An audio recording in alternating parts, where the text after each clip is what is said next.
Um cenário do fim dos tempos. Graça e paz, irmãos. Hoje irei passar a vocês um cenário, uma perspectiva do fim dos tempos, fazendo então uma exposição sobre a primeira e a segunda vinda de Cristo até a chegada do juízo final.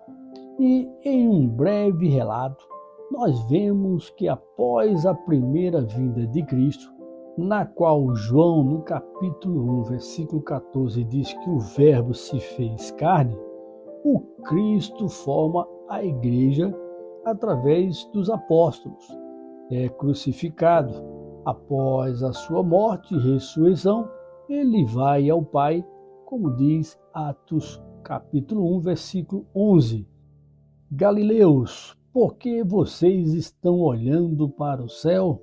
Este mesmo Jesus que dentre vocês foi elevado aos céus, voltará da mesma forma como viram subir.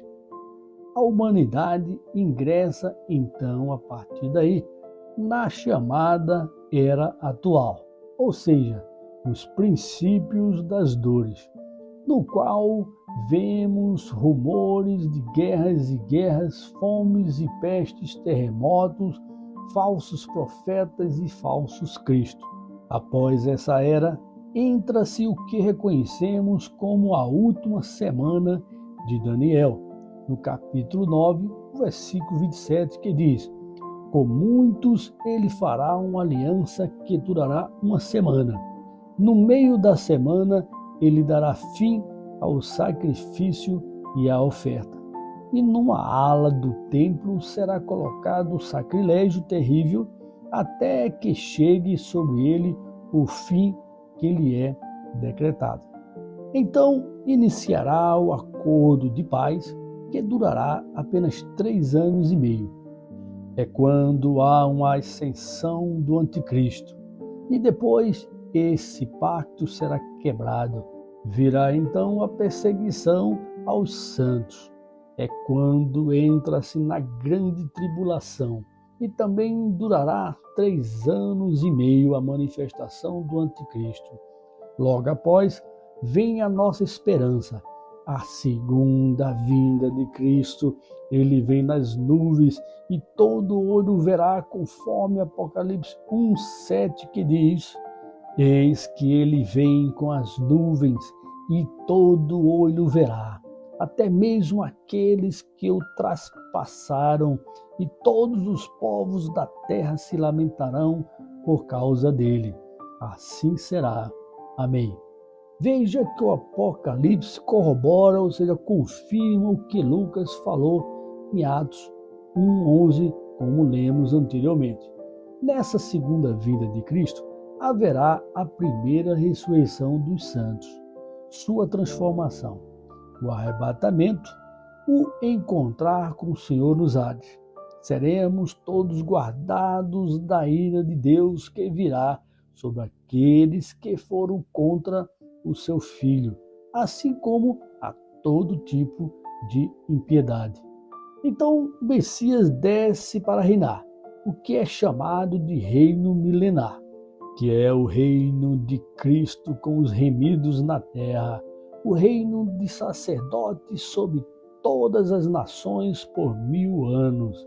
Lembrando que as duas bestas, o diabo e quem também não for encontrado no livro da vida, estarão no lago de fogo, conforme Apocalipse, no capítulo 19, versículo 20, que diz: mas a besta foi presa, e com ela o falso profeta que havia realizado os sinais milagrosos em nome dela, com os quais ele havia enganado os que receberam a marca da besta e adoraram a imagem dela. Os dois foram lançados vivos no lago de fogo, que arde com enxofre. Assim também no Apocalipse capítulo 20, alguns versículos como o 10, o 14 e o 15, que diz: o diabo que as enganava foi lançado no lago de fogo que arde com enxofre, onde já haviam sido lançados a besta e o falso profeta. Eles serão atormentados dia e noite, para todo sempre. Então a morte e o Hades foram lançados no lago de fogo. O lago de fogo é a segunda morte. Aqueles cujos nomes não foram encontrados no livro da vida foram lançados no lago de fogo. É quando, irmãos, inicia então o trono branco com o juízo final, em que abrem-se os livros conforme Apocalipse 20, o versículo 12 e o 13, que diz: Vi também os mortos, grandes e pequenos, em pé diante do trono, e livros foram abertos. Outro livro foi aberto, o livro da vida. Os mortos foram julgados de acordo com os que tinham feito, segundo o que estava registrado nos livros. O mar entregou os mortos que nele havia, e a morte e o Hades entregaram os mortos que neles havia, e cada um foi julgado de acordo com o que tinha feito. Então, lembrando sempre que entre o reino milenar e o trono branco haverá a segunda ressurreição de todos os demais mortos para o julgamento final. Uns para a vida eterna, que já foi feita a ressurreição dos santos, e outros agora para a morte eterna, os que seus nomes não foram encontrados no livro da vida. Esse, então, amados irmãos e irmãs, é apenas um cenário do fim dos tempos. Amém, irmãos? Vamos orar? Senhor Deus, eterno Pai, muito obrigado, Senhor, por esse privilégio de chegar à Tua presença em nome de Jesus. Agradecer, Pai, por mais uma manhã, mais um dia, Deus, que estamos com o Senhor.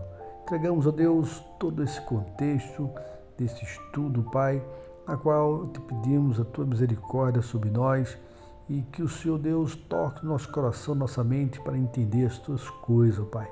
Principalmente estarmos vigiando, orando, intercedendo, ó Deus, atento para as coisas que estão acontecendo ao nosso redor, entendermos, ó Pai, cada momento para estarmos prontos na Tua vinda. Pai, muito obrigado por esse privilégio de Teu Filho amado estar nos ensinando através do Espírito Santo e Te louvamos por esse dia. Entrego meu irmão, minha irmã e os ouvintes em Tuas mãos, ó Deus, que eles entendam um pouquinho mais do Teu contexto, da Tua palavra, para que se preparem para a vinda do Senhor. Pai, obrigado por esse momento de oração, em nome de Jesus. Amém. Amém, irmãos? Deus abençoe. Tenham todos um excelente dia.